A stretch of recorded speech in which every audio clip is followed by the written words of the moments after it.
Hello everyone, welcome again to another horrific review. Tonight we have actually a pretty decent movie, The Devil Below. It's a straight up horror monster movie. Very similar vein to The Descent, if you've seen that.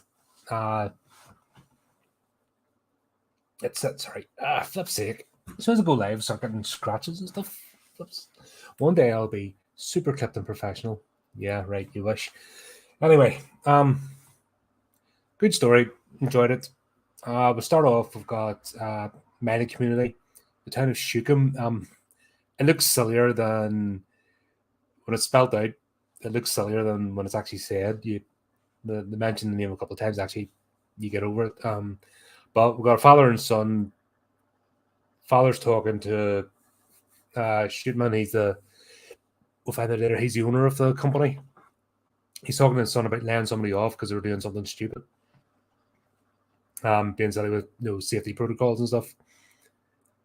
His son assured him, right, I'll go speak to him, and then starts to head back down the mine, and that's where things kick off. Movie doesn't wait about, it's not one of these jump scare, build up, takes you to get somewhere. Essentially the monster attacks him, he gets dragged off, and then that's sort of the beginning, sort of prequel to the rest of the plot. We'll fast forward, I think quite a number of years, but we'll fast forward anyway into the future and we'll have this like research team making their way looking for this town. So it doesn't really spell it out, but kind of, and it's actually a good thing, because a mistake a lot of movies make is, where they spell everything out and they tell you every little thing and don't leave you any room to sort of figure it out for yourself. This one doesn't. It actually gives you that bit of room to breathe, to start figuring out, okay, time's passed from this event, and then this crew are out basically looking for the town. They've hired this guide called Ariana.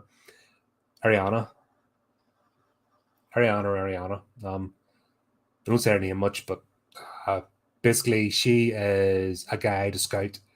She's worked all over the world, and she's one of these types that you only get to her if you're referred. Decent, solid character.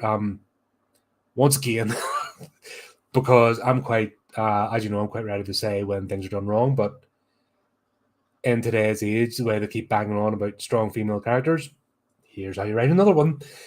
She's not overbearing. She's an expert in her field, hence why she was hired.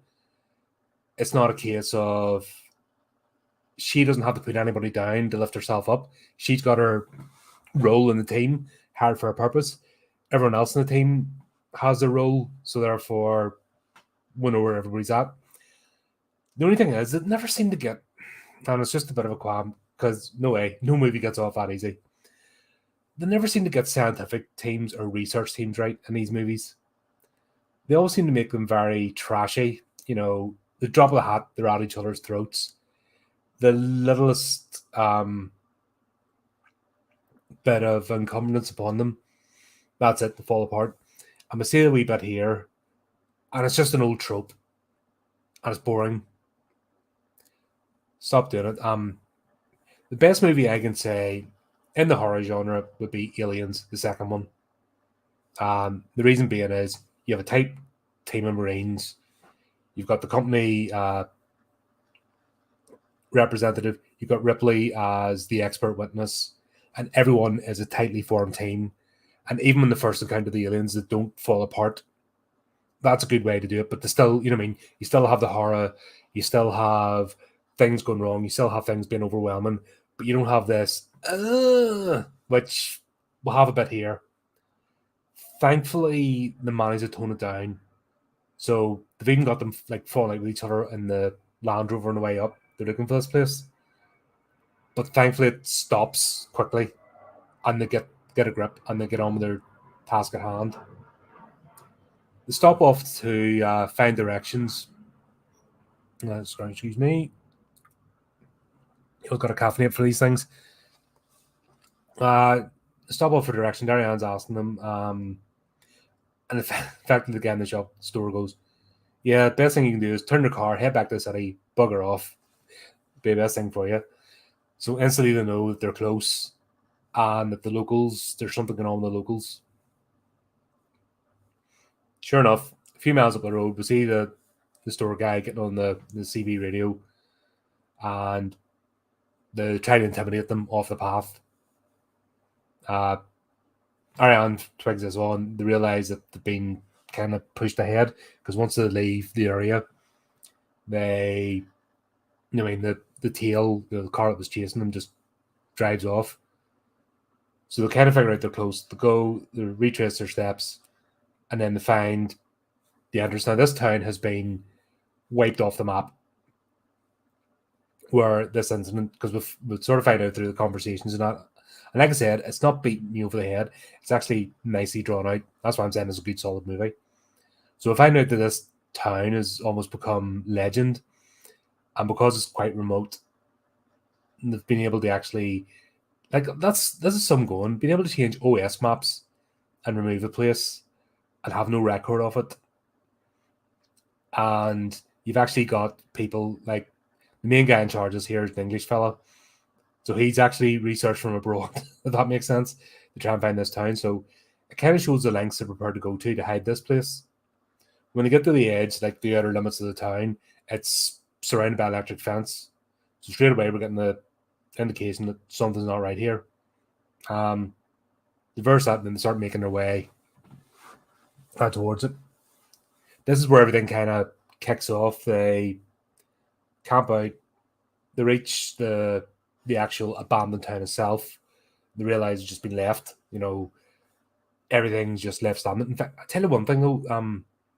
The houses, the homes, and the buildings in this, they're like log cabin type fashion, but they're beautiful. It's somewhere I would not mind living, if that makes sense. As long as I had decent posts to get the nerdy stuff and a decent internet connection so I can sit and bore you to tears on the internet, I'll be good. But there you go.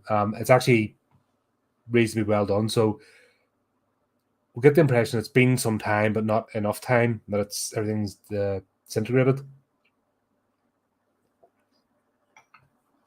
And then eventually they go to find the actual site. And once again, it's covered with fencing. It's all wired up. They encounter one of the locals because basically classic with this for horror movie. Let's see, everything's electrified and chained up. I'm going to open it because that's the smart thing to do, not to go, something's wrong here, might be an idea to go and ask. They could have recorded all around, but no. Let's unplug everything and open it up, because that's always a clever thing to do. There's tend to be a reason somebody going that length, and it's usually for your benefit. But anyway, lo and behold, open up, start putting equipment down, all that kind of stuff. You encounter one of the locals who essentially tries to shoot them. Bit of a standoff, and then one of their members gets grabbed, and then all hell breaks loose. And that's, basically they've opened Pandora's box. That's kind of how far I want to go with the plot, because I don't want to ruin it, because, like I said, it's a solid movie. A lot of fun. They managed to keep the pacing really well with this. I normally they rely too much on jump scares and messing about. They actually get straight to the point. Even though I have my gripes about the team, for a horror research team, they've actually got it quite well together. So even though they have the better spots and stuff, they get it under control quickly, because there's nothing more annoying than everyone flailing and bitching at each other to ruin the plot. Disappointing parts. The actual creatures themselves, when they're revealed, they shouldn't have done that. They've done quite a good thing, keeping them in the shadows, and there's a thing to do that distorts your vision. I don't want to, like I said, when we first see them, let's just say people's perceptions are distorted, so you see it through like a filter, and that works quite well. But when you actually first see, it's a bit like back to Alien, when the aliens first revealed. No, it's lost its mistake, because there's figurines, there's models. When you first saw the xenomorph, it's kind of like that with these, but just not done as well. They skimped a bit on the costume department. and you can tell when you see the thing. But it doesn't last too long, thankfully. It doesn't completely ruin the movie, but it's towards the end. Final girl, the noble sacrifice could have been done a bit better. There was a convoluted. There's a bit before the sort of towards the end. It could have been done a lot better. They kind of dragged that out a bit, which I wasn't happy with. And that's, we'll leave it at that. It's you'll see it when you see it when you see it. There's an opportunity for the noble sacrifice in the final girl to happen, and it didn't, because they added an extra scene in to make it happen then, and that's where you get the full reveal of the creature, and that's where it kind of gets spoiled a wee bit. But that's the only gripe, because apart from that, this is a solid movie. Quite fun, monster movie, straightforward plot. Everyone has their reasons, and this is a good thing as well. When your protagonists and your antagonists have reasons for doing what they do, and they see themselves as being right, that makes for interesting storytelling, and you've got it here. There's no conspiracy theory. It's purely done for what these people say is the right reasons, and I can get on board with that. You feel sympathy for the characters. There's no wasted. One guy was a bit annoying, but still he had his place. Like I said, they didn't overreach. So the deaths, it's a horror movie. There's deaths. Mean something. I find it a bit strange, some of the residents, that have been trying to help out, some of their decisions. But still, it's not wasted. So all in all, without labouring the point, because that's where I always seem to struggle when I'm panning a movie. I can go on for like nearly an hour just ragging on it, because I don't care whether you see it or not, because I'm trying to save you a bit of time. When I'm enjoying a movie, I don't want to give away spoilers. I want to tell you why it's good, and then let you crack on from there. Not ruin anything for you. So all I'll leave it in saying is great pacing, great cast, characters done well, solid storyline. It's decent movie, well worth watching. Check it out. Sound good? Excellent. Right.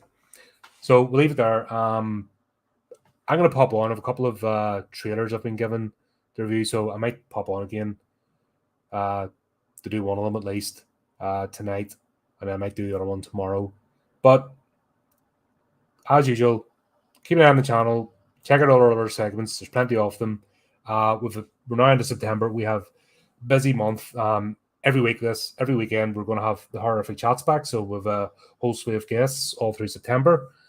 So keep an eye on our YouTube channel, because we'll have them pre-scheduled, so you can see them there, upcoming live streams.